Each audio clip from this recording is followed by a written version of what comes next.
So good afternoon, everyone, and welcome to this webinar as part of the Embrace conference.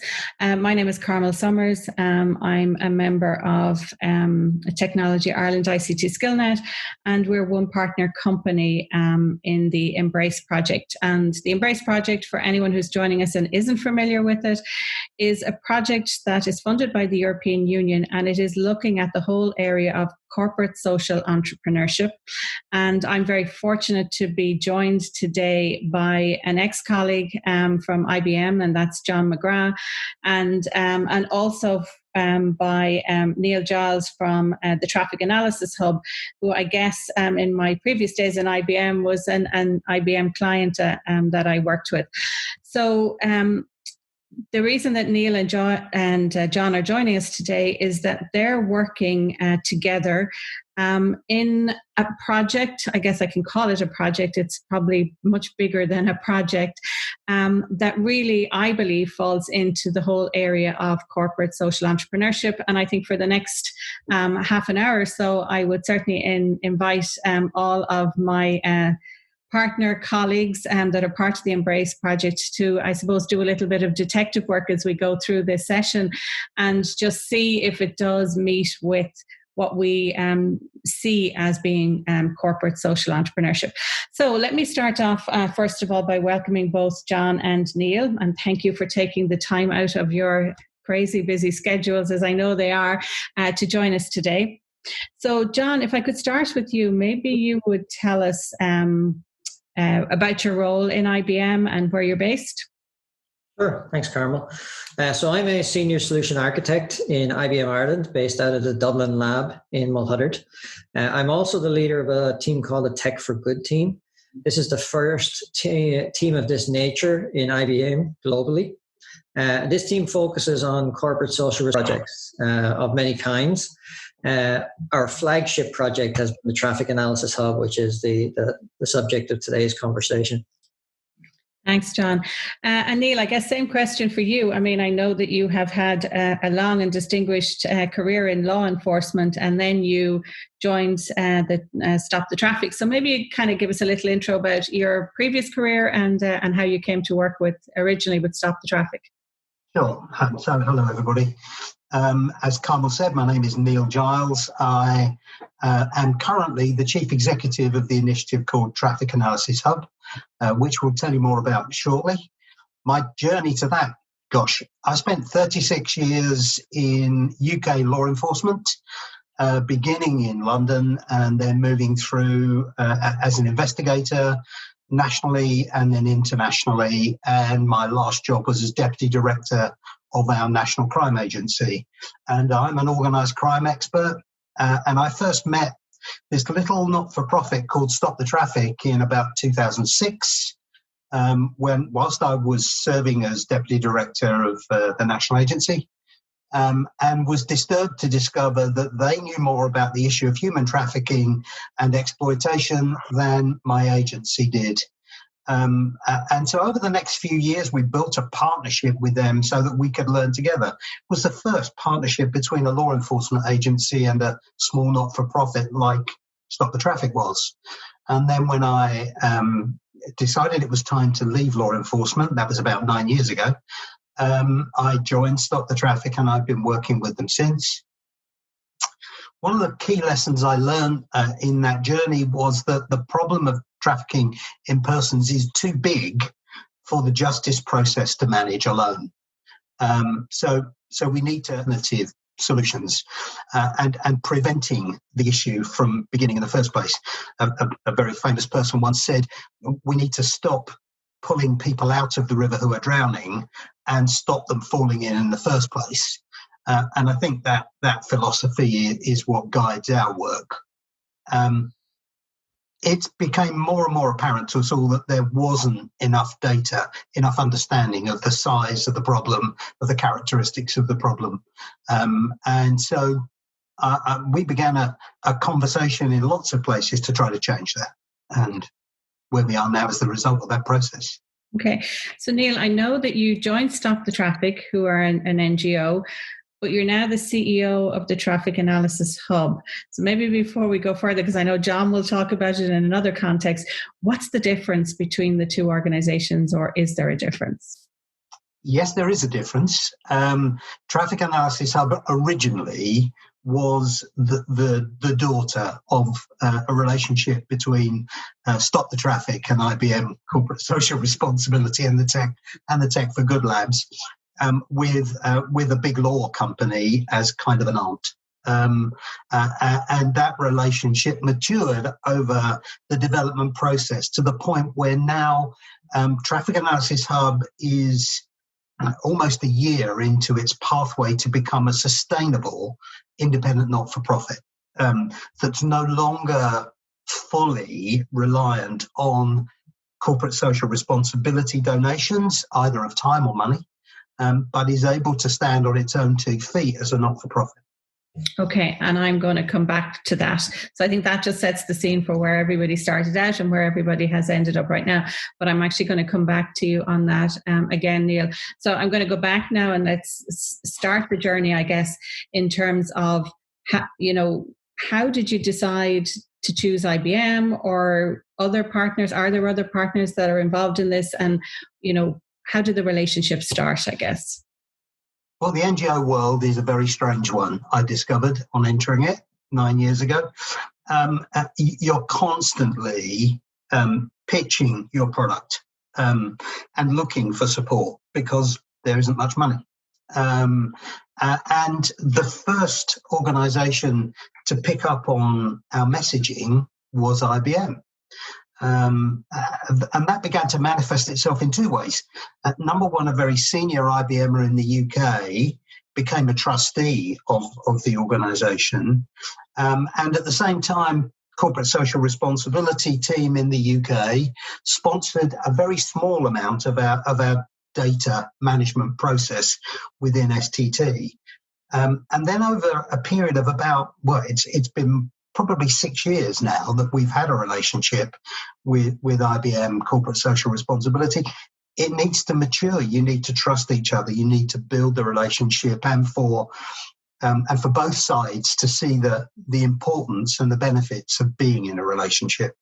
And so it's organic as much as it's driven by commercial thinking. Okay. John, so how did you become involved with this project from IBM? So it was kind of accidental. So about 3-4 years ago, I was working as a services leader in IBM, and part of my time was available for corporate social responsibility type give back projects. And one of the ones that I was invited to do was to host a workshop in Stop the Traffic's offices in London for a new concept of a kind of a data-driven, secure collaboration area. And as I was hosting that workshop, I met Neil and the team from Stop the Traffic, but I also met the rest of the participants, so all the other entities, the financial institutions, the law enforcement agencies, the other NGOs who were all attending. And I was quite surprised, actually, when I went into the room to see people like financial institutions in the room present at an event like this, because I hadn't made the connection between the money and the issue. So that's how I got started into the process. And today you now have a team, right? Yes. And they're dedicated. Yeah, so I mean, it's been a bit of a journey inside of IBM in partnership with Neil and the Stop the Traffic team as well, to try and figure out how do we navigate towards a self-sustaining entity. So at the time, Corporate Social Responsibility had this new strategy in IBM where they were looking at a co-investment strategy with third-party organizations. So rather than the traditional approach of donating towards worthy issues, they really wanted to start to invest in something that could become self-sustaining. So out of that, we gradually grew towards prototyping a solution, working through all the relationships we had to do for the first couple of years with different entities to figure out interest levels, commitment levels. Then there was the legal pieces that were associated with getting everything figured out, from what data could be shared, by whom, with whom, and eventually then trying to get into the point of we want to set up an independent entity, Traffic Analysis Hub, which would have its own articles of association, as it were, would be its own registered NGO, and then would have a business plan that was specific to that organization. Okay. And you have now built technology that's currently in use? Yeah, we've built a lot of technology. Actually, we've completed in the region of 12 projects at this stage. I think 4 of them have been specifically for the Traffic Analysis Hub. However, the underpinning of the entire solution portfolio is a consistent technical platform, which we then reuse for different focus areas.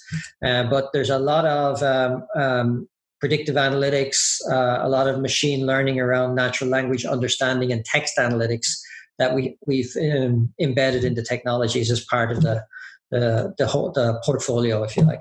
Mm-hmm. So, in terms of the technology you've built, Neil, are you using the technology today, and are you seeing benefit from using that? Yeah, of course we're using it, and we're seeing growing benefit from it, because the development work hasn't slowed. It's probably accelerated, and we're bringing on new functionality. So there are new opportunities for our users, literally on a weekly basis. And the philosophy here is to have an accessible analysis and series of insights that a user can tailor for their own circumstances, by using the series of filters and data opportunities that exist within the Hub platform. And I was going to ask, so then how does it work? Do you just give your requirements to IBM, and IBM build a technical solution, which is a very dumbed down version of, a software development project? But is it kind of typical that, here's what we need, here's what IBM go off and deliver, or is there more to it? I mean, there's a very structured project planning piece in the background that John and I and 1 or 2 others review every fortnight and talk through the developments. We sometimes have reps from John's team on that call, so we can have a direct discussions with people who are actually writing the code and doing the work, so that I think the biggest advantage we've had here is there's been a consistent team with John now for many months.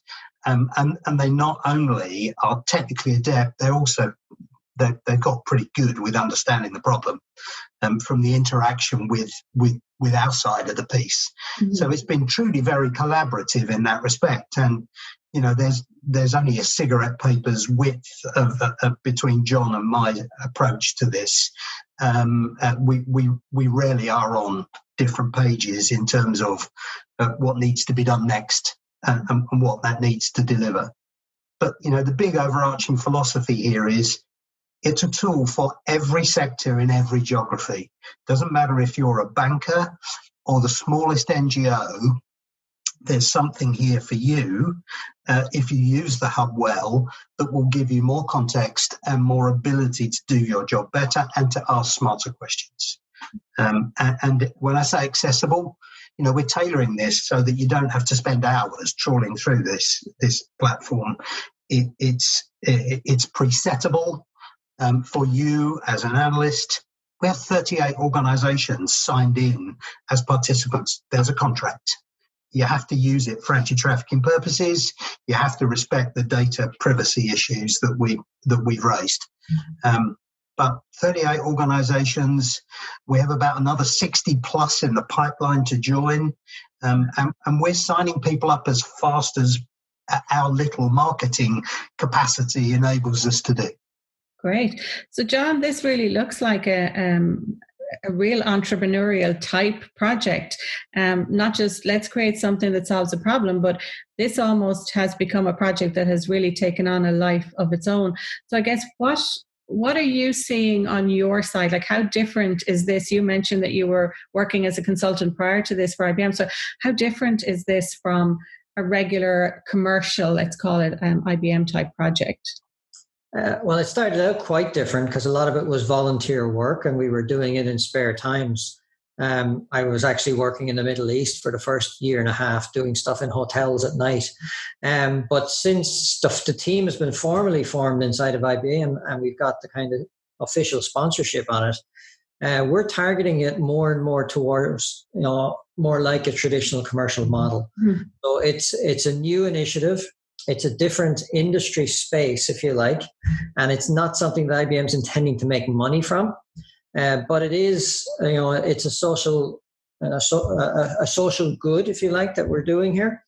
And we're trying to build an approach that is repeatable so that we can tackle a number of issues that IBM has on its radar that we're particularly interested in. And we're hoping to learn from the standing up of this organization, repeat it in other places. So from that perspective, you've worked with me in the commercial world for a while. It's very typical of the way we approach commercial engagements. Obviously, we want to have a long-term relationship with the Traffic Analysis Hub organization itself. IBM is very committed to that. We also want to learn from it, do it better next time, and keep improving for all the different issues that we want to target. Mm-hmm. And in terms of the team, do you think it's different for them, or what is the real payback, I guess, for this? Well, the difference here, and it partly goes to the structure of the team itself, but we've kind of got a core team in Dublin who work 100% of their time on this. And then wrapped around that, we've got a mixture of contractors who we've been able to engage full-time and volunteers right across IBM's organization. And there's a huge interest level within the employee community, which makes this really unique. I could spend probably 50% of my day talking to people who want to volunteer and help within IBM. And they've all got unique skill sets, great aptitude to offer. So it really has ignited the passion of the IBM community to get involved. And obviously, as an organization, we're present in every country nearly geographically in the world. So this spans all geographies, it spans all regions, all languages. So it's very unique from that perspective. And I suppose I'd ask, in terms of innovation, is there innovation in this? Are you seeing innovation come through in it? Well, yeah, I mean, you're familiar too with IBM. So IBM don't do anything really that doesn't have some innovation in it. So the purpose from day one for us was to try and validate numbers that were in the general domain to make sure they were accurate. And then try and scale data sets to allow us to do more predictive models and causality models. So there's a lot of innovation around how we've gathered data, how we're processing. We've put a huge amount of effort into natural language understanding for text analytics, because a lot of what we're doing is we're looking at the narratives in the stories behind the incidents, and we're trying to mine information from those narratives. And those narratives are coming from all sorts of sources. So it's very important that we have robust models, unbiased models in our AI that will process that data consistently, because that's the foundation for all our predictions, all our analytics, all our geospatial stuff. But the other big innovation here, to be honest, is the whole business approach that we've taken here. So this is something IBM hasn't done before. So we've tried to learn from how startups happen in the real world. And Neil and I are on a journey as a startup here. And it's a collaboration across two parent organizations originally, but it's very much its own startup at this point. Great. And so you said that you've built a number of technologies. I mean, what are the main technologies and what are they doing, just in a nutshell, so people get a sense of, what you've actually delivered as well? Sure. So we gathered data from a lot of sources, but the big challenge in this domain from day one was the lack of good quality data that was explicit to human trafficking, and that was consistently classified and enriched so that everybody could compare each other's data sets together. So the foundation of what we've built is a discovery mechanism which goes and finds relevant information to human trafficking, and this goes across multiple languages. It goes across news sources, social media channels. It goes across the open source intelligence data that's available. and it goes across the subject matter expert analyst data sets. So it's a lot of individuals working in their own organization, creating their own unique data sets. And then really, really good quality data, but really small volumes. And we're trying to bring all of that together. But then when you bring it together, especially when you bring disparate data sets into one place, they've all got a different unique structure because they all had an original purpose, which was different. So part of the next phase we had to build was these custom models that are domain specific. And these look at the narratives to try to figure out the types of trafficking that are being expressed in the stories, the locations that are mentioned, in what context are those locations mentioned, etc. And all of that's intended to give us a consistent structure on the data, which we can then provide through a secure cloud environment to all the participants of the hub. And in there, we've built a set of pre-built analytics for looking at hotspots, analyzing the route maps for trafficking, how these change over time. And then the next step for us, the next evolutionary step, is projecting where the problem will move next. So if you intervene in a particular source today, where's the next source going to be based on the attributes that are relevant to human trafficking? So I guess I can see from that, Neil, that being able to predict the starting point for you is important, because I think you said earlier that it's about finding it at the source rather than trying to prevent it at the end of the process. The analysis at quite a high level is that human trafficking, exploitation of people, it's an economic equation, an errant economic equation, a cancer, if you like, that's interwoven with the legitimate economy. 99.9% of people who are in exploitation traffic circumstances began their journey thinking that they were going to a bright new future, whatever their circumstances were. And then they discover themselves in an increasing kind of debt bondage situation, a creeping debt bondage situation. So understanding how you can undermine that at the recruitment stage, given that globally it's said that there are 40 million people in circumstances of trafficking slavery. That's an astonishing number in its own right. Mm-hmm. And the numbers strongly suggest that the turnover in the business is about 20% a year. So that's a recruitment requirement of up to 8 million people a year for traffickers to recruit. That's the population of some countries. So that's the global churn that they need to deal with. So doing something at source to try to undermine that is what our analysis hopes to achieve, but also doing something to undermine the demand. So understanding the end of the journey, the kind of exploitation that's experienced, and then looking at that, it's a lot of people think that exploitation simply is commercial sexual exploitation. That's actually about 35% of the picture. The rest of it, 65% of it, are people who are doing jobs often as labour in fields, on boats, in warehouses and factories, on construction sites. That's where the majority of exploitation is going on. Mm-hmm. And all of that is about generating income, and all of that money goes through financial institutions. So you see the three bits of my equation now. It's demand, it's recruitment, and it's money movement. And those are the places we need to practice prevention, and we need the strong intelligence picture to enable the various actors in those spaces to do that job well. And last but not least, we need to raise risk. So we actually need to arrest more traffickers and take them into the justice process. But that isn't of itself the answer to the problem. Yeah.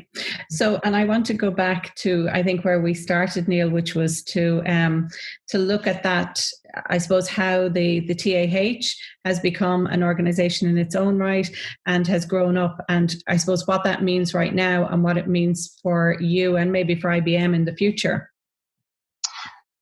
So when we began the journey, we thought about the various models to give it long life, because I'm a naturally cautious individual, a very suspicious individual, and I recognised that IBM were not going to bankroll this forever, quite naturally.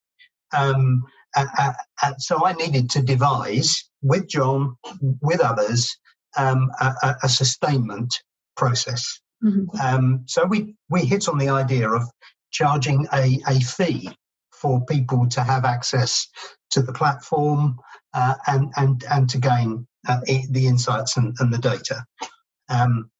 Our thinking of how that fee structure should work has changed over the months. We got some really good advice about 3 or 4 months ago from a service corps, from some consultants who were gifted to us to look at our business model. And we've now created an environment where access to this for an NGO, for a law enforcement agency, it doesn't matter if that's the FBI or the smallest county police agency anywhere in the world, or an academic institution, all that is free. You can access this for free as long as you sign the contract and abide by the rules. If you're a financial institution or a business association, then we're looking for you to pay a quarterly subscription fee. And we're going to use that to sustain the development, to sustain the small team that need to manage this thing and run it, and find some of that income to plow back into NGOs around the world who have killer data, but it's not curated and it's in no one's hands but their own.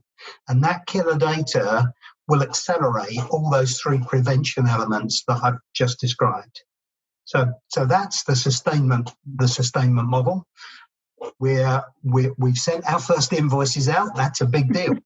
But I still need to send more invoices out to be certain. So I'm in that nervous phase now between being able to walk for the first time, and actually hoping not to fall on my face and badly damage my nose, which I like. It's a good nose, Neil. And I actually tried to say that, and it's almost a tongue twister. So I suppose, John, any comments, anything else that you'd like to add? Only to say that it's something that we're, even though IBM has set up this with the purpose of being self-sustaining, there is a commitment level within the organization itself to this particular initiative, to this issue topic. And I believe for the foreseeable future, there will be continued investment and interest here. And that investment takes multiple different formats. So it's not all financial. There's a lot of media and communications involved here as well, which IBM donates. But it certainly is something that I've noticed, actually interesting in my team. The younger members of the team are so socially motivated. It's I have to try and stop them working. So they're very, very committed to what we're doing. And they love the fact that they're working on something that has some social benefit. If you'd have asked me how possible this might be 10 years ago, I would have giggled. I really couldn't ever see other than just the odd donation to look good. I think it's, I continue to be in awe of IBM's commitment to the work that we've done in a way that's quite strange. You would never have expected it from a big corporation. So I think as a model, it's a really good one. Thanks, Neil. Okay, so I'm going to ask the questions as they're coming in. First one, John, is there in-depth social awareness in your team, or is your team just responding to social needs expressed by NGOs such as Stop the Traffic? That's a good question. As I think I mentioned a minute ago, a lot of the younger members of the team are pretty socially committed and socially aware. Now, obviously, there's different, I guess everybody would have a different area where they'd be more passionate about. So my team does work on specific projects for specific NGOs, but these range from things like the Human Trafficking Project to predicting migration and population displacements, to food banks in Ireland and working with Food Cloud. So there's a lot of different types of social issues that we've become involved in, but every one of the team probably would have areas where they have a specific interest. And then I've had volunteer people, obviously, who come into the team because they hear about the initiative on human trafficking and they want to help out. Thank you. Another one for you, John. What's in this for IBM? Is it revenue generating, creating new projects, generating new revenue models, or is it truly for the betterment of society? Well, it's certainly for the betterment of society. This is an issue that IBM has taken forward, and nobody made them do it. So there's a commitment on behalf of the corporation to this issue. However, there are benefits, obviously, from a commercial, from a comms perspective. We have a certain amount of communications that we do around this topic. It energizes our own workforce, and it sort of reinforces our culture in IBM. But it also has possible knock-on effects where we may come across technologies or approaches or capabilities that we can repurpose for commercial. Similarly, I'm a magpie within IBM, so I tend to gather stuff that people have delivered for clients that I think might be useful in the social space, and we reuse it from client engagements to the social world, the same sort of concepts, the same approaches, the same technologies. So there are some technical benefits, but a lot of this is about energizing our own employees and reinforcing our culture. Thanks, John. I have another question, which is, what are the main ingredients to have a social approach in the direction of corporate social entrepreneurship or business sustainability? I guess, follow that, John, yeah?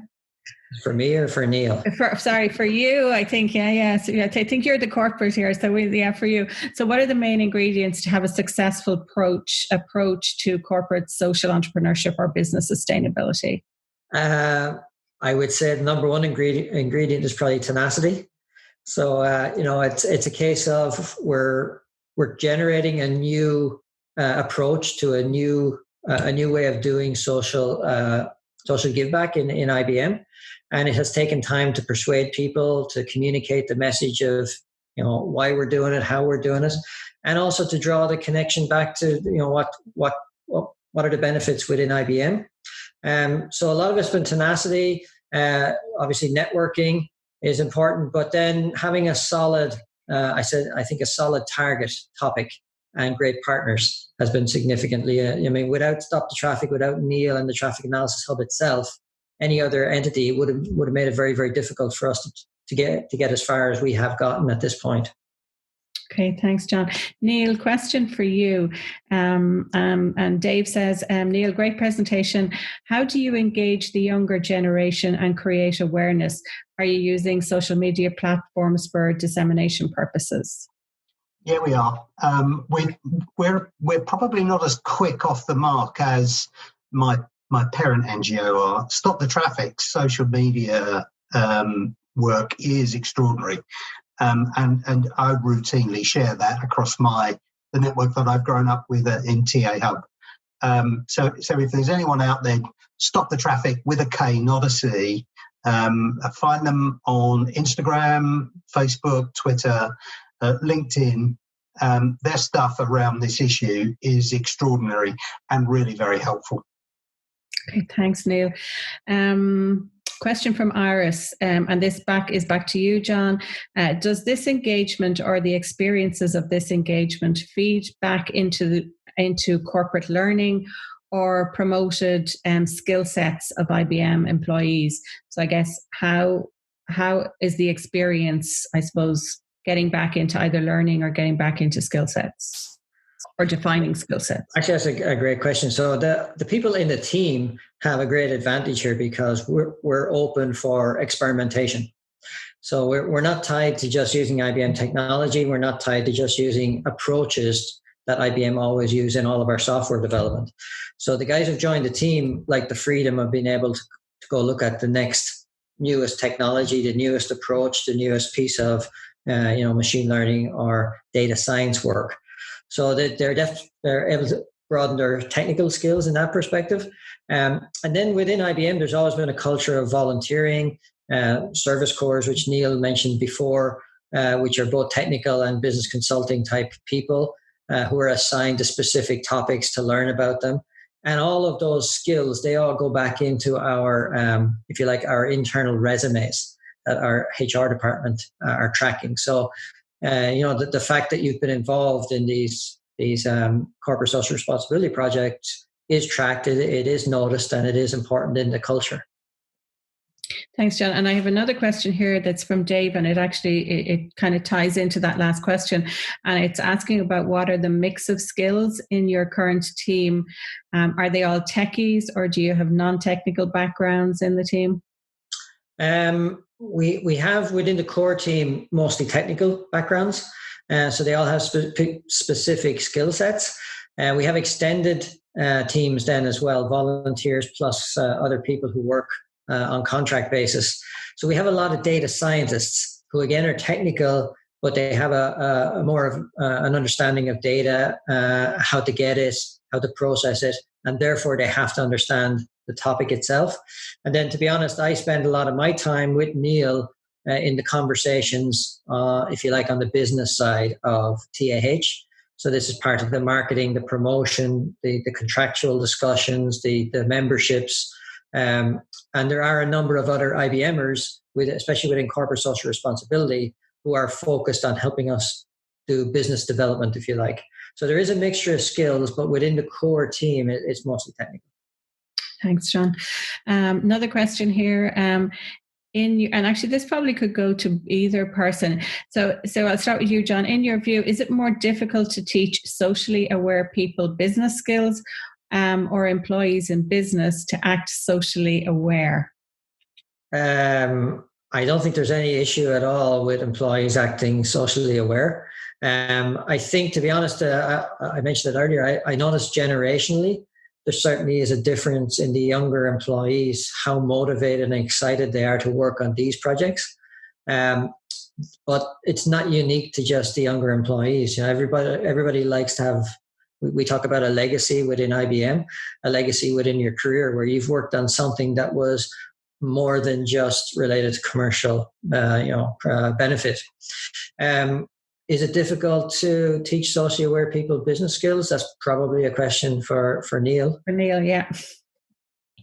I think perhaps it is, but in a slightly different context to the traditional way. There are the NGO world attracts a lot of very idealistic folk, and there are occasions when we come across an NGO that would say, "Yeah, but IBM, I really don't get that. Where's the business angle?" They struggle to see the good donation of skills and technology that's led to where we are. And that's often a process of demystifying that we have to go through for some of our joiners. It's interesting. Thank you. And that finishes all of the questions. So look, at this point, I'm happy to close out unless either John, hold on, we have another one. Dave, you're not letting me down. You have another question. Has the current COVID environment impacted the project in any way? New models identified in trafficking people. That's definitely for you, Neil. So 2 questions there. COVID has certainly impacted the issue of trafficking exploitation.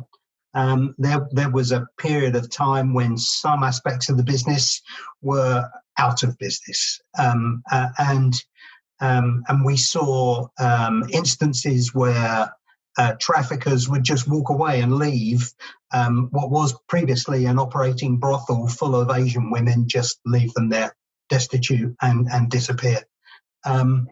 That's begun to recover.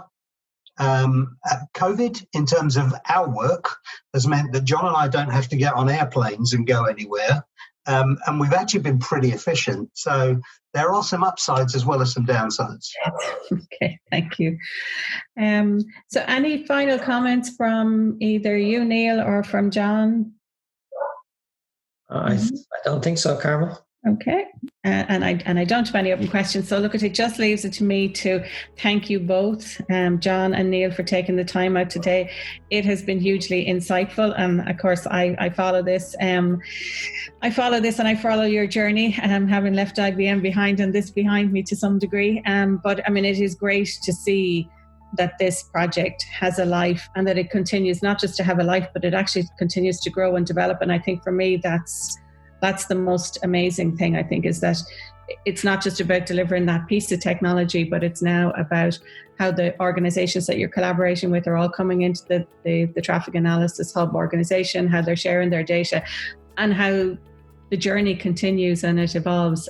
So thank you both for your time today. It has been really interesting. And I know, because I'm now getting some comments coming into the Q&A of people saying, great speakers. Thank you. You both were hugely informative. And thanks so much for being with us this afternoon. You're most welcome. Our pleasure.